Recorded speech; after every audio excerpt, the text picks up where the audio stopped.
Hello दोस्तों, आज के इस वीडियो में हम बताने वाले हैं क्लास 10th का फिजिक्स। ठीक ना, क्लास 10th का है, फिजिक्स है। और फिजिक्स का चैप्टर कितना है दोस्तों? चैप्टर 4 है। और चैप्टर का नाम जो है विद्युत धारा के चुंबकीय प्रभाव। उसी के आज हम बहुत ही महत्वपूर्ण ऑब्जेक्टिव प्रश्न बताने वाले हैं।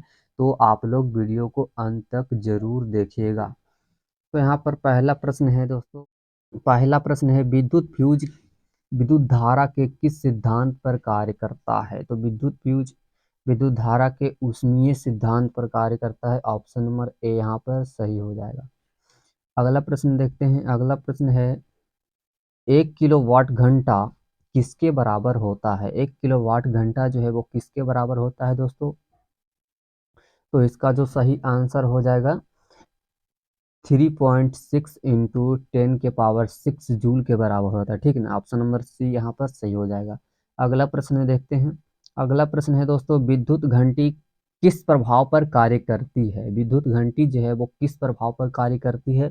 तो इसका जो सही आंसर हो जाएगा वो होगा चुंबकीय प्रभाव। ठीक ना, कौन सा प्रभाव हो जाएगा? चुंबकीय प्रभाव। अगला प्रश्न देखते हैं। अगला प्रश्न है लघु पथन के समय। ठीक ना, लघु पथन के समय परिपथ में विद्युत धारा का मान होता है, क्या होता है दोस्तों? तो विद्युत धारा का जो मान होता है बहुत अधिक बढ़ जाता है। ऑप्शन नंबर सी यहाँ पर सही हो जाएगा।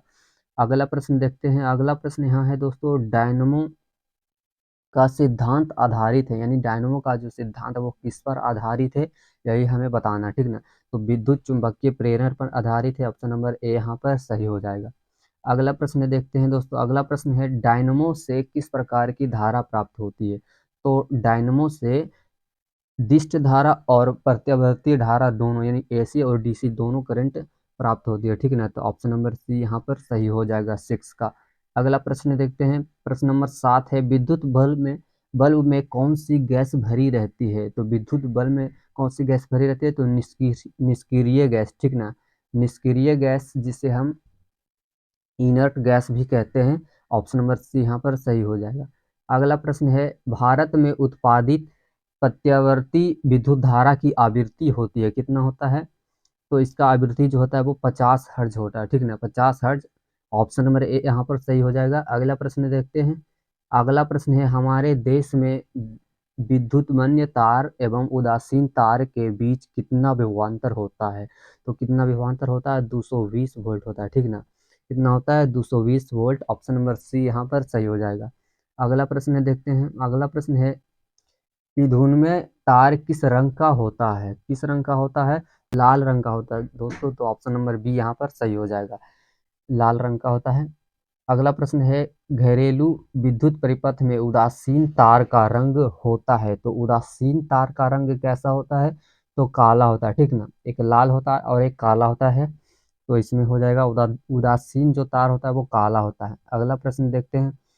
अगला प्रश्न है चुंबकीय क्षेत्र का एसआई मात्रक क्या होगा? तो चुंबकीय क्षेत्र का जो एसआई मात्रक होता है वो टेस्ला होता है। ठीक ना, क्या होता है? टेस्ला। ऑप्शन नंबर बी यहाँ पर सही हो जाएगा। अगला प्रश्न है दोस्तों। अगला प्रश्न क्या है? विद्युत चुंबकीय प्रेरण की खोज किसने की थी? तो विद्युत चुंबकीय प्रेरण की खोज फैराडे ने किया था। ऑप्शन नंबर ए यहाँ पर सही हो जाएगा।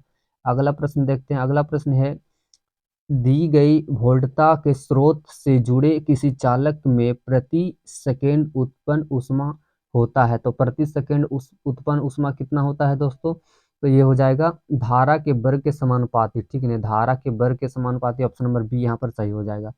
अगला प्रश्न है निम्नलिखित पदार्थों में कौन चुंबकीय पदार्थ नहीं है? कौन जो पदार्थ है वो चुंबकीय नहीं है?